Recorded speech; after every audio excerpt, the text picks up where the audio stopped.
Just below Niger is Nigeria, where they've been having a minor conflict called the conflict in the Nigerian Delta. The conflict has raged on since 1990, killing for sure 2,023 people. Then I get two instances where it's reported hundreds dead, so let's say just under 3,000 dead, but that's really just an educated guess. There have been tensions between the foreign oil corporations and several of the Nigerian ethnic groups, specifically the Ogoni and the Ija, coupled with ethnic unrest between several other groups who have militarized themselves and the Nigerian military. On a side note, there are 30 million people in the Nigerian Delta, which is really, really small. That's like the entire Canadian population stuffed into the lower mainland. 2,000 people were killed in 1994 when the Ogoni people began halting production at oil refineries. Needless to say, the Nigerian military moved in and killed everyone, arresting the leaders, the Ogoni 9, and then hanging them later after denying them due process. This, of course, was condemned by the European Union and the Western world, and sanctions were placed against the Nigerian government, but not against the royal, of course. It's too bad. In 1979, the Nigerian government made a change to the constitution which gave the government full ownership of Nigerian territory and compensated farmers for land that had oil on it. The thing was, they only paid crop value, not oil value. Protests were ignored. The people faced with an unsympathetic government turned on the oil corporations. The government responded by banning public gatherings and declaring that the disturbance of oil production was an act of treason. Nice, huh? From the Nigerian Delta towards the bottom of Africa, working up is Zimbabwe. Now, this is not a major or a minor conflict, but I wish to mention it anyway because it is a conflict that could erupt in the future. There are a few like this. There is currently an uneasy alliance between the president and the prime minister who share power. The country has been in and out of conflict for ever since 1965. The president lost the election but refuses to surrender power.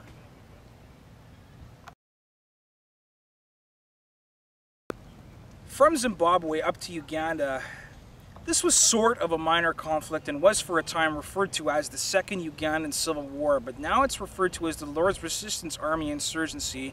They also stand for the LRA. Since 1987, 12,000 people have died. The LRA wishes to overthrow the Ugandan government and establish a theocratic society. The LRA has kidnapped children and forced them to be wives or soldiers. Then these child soldiers kidnap more children and so on and so forth, leading to an impossible situation. The human rights abuses have been horrific. It's too bad that the children leave government-protected camps and walk for kilometers to the safety of the cities to avoid being kidnapped by the LRA. This conflict led to a standoff between the Ugandan military and the Democratic Republic of Congo over the rebels hiding in the Congo. Now from Uganda across Kenya, which I must say is doing remarkably well considering the rest of the continent, we move to Somalia. The Somali Civil War, which is a major conflict. The government collapsed in 1991, leading to between 300,000 and 400,000 Somali nationals killed.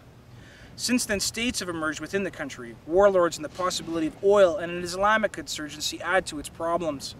The UN was there for a while, from 92 to 95, UN Somalia, but lost too many people, so they left. The Islamic rebels have almost captured the capital and continue to spread. It would seem that with no government, everyone is allowed to do anything, like waste disposal companies dumping in Somalian waters or fishing fleets stealing Somali fish. This has led to Somali nationals to resort to piracy. Next to Somalia is another tiny conflict between Ethiopia and Eritrea. This is not a minor one, but again a small one worth mentioning. Eritrea gained its independence from Ethiopia in 1993 after fighting a war of independence for 31 years. But Ethiopia and Eritrea are still having a border dispute with shells being fired on each other's borders.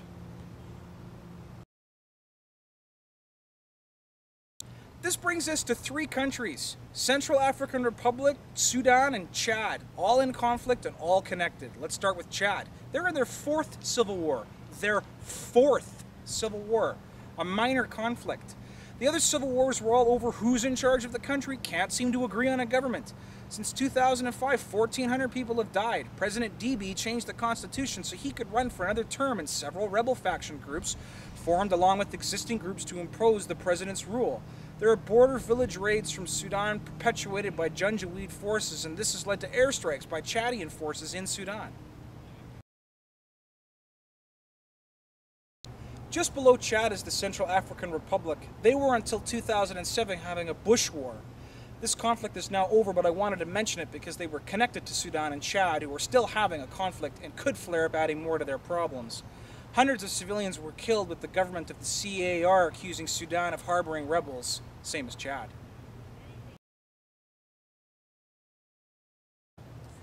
Now we come to Sudan.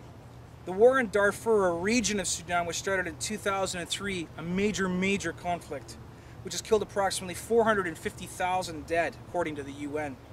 If you ask the Sudanese government how many people died, they would say around 9,000. Anyway, the Sudanese government recruits and arms the Janjaweed, a militia group of tribes from the north of the country, Rizagat. The Janjaweed and the Sudanese military have been conducting raids against Chad and large military operations in the region of Darfur. There are two rebel groups in Sudan as well, the Justice and Equality Movement and the Sudan Liberation Movement Army, who oppose the Sudanese government and the genocide in Darfur. But it has not been enough. I can't imagine what it's like in Darfur right now.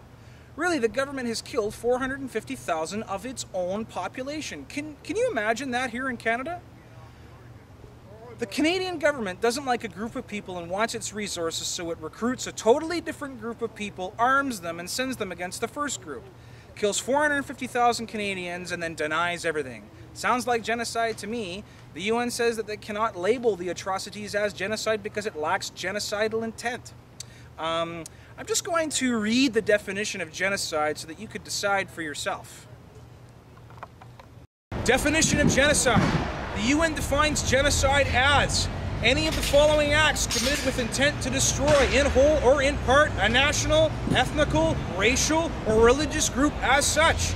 Killing members of the group, causing serious bodily or mental harm to members of the group, deliberately inflicting on the group conditions of life calculated to bring about its physical destruction, in whole or in part, imposing measures intended to prevent births within the group, and forcibly transferring children from the group to another group.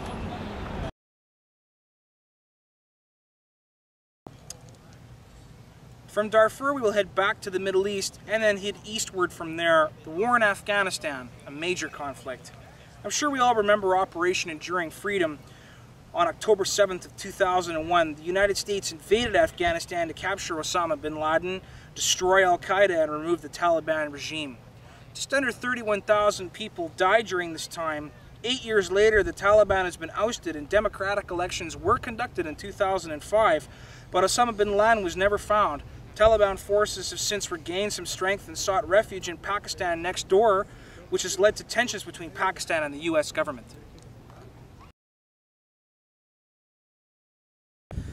Speaking of Pakistan, just below we move to the war in northwest Pakistan, which is a major conflict. Started in 2004 and has resulted in over 14,000 people killed. The conflict between the Pakistani military and the Islamic militants supported by Al-Qaeda and Taliban fighters. Lately, the Pakistan government has turned a blind eye to Al-Qaeda operatives crossing the border, much to the dismay of coalition forces.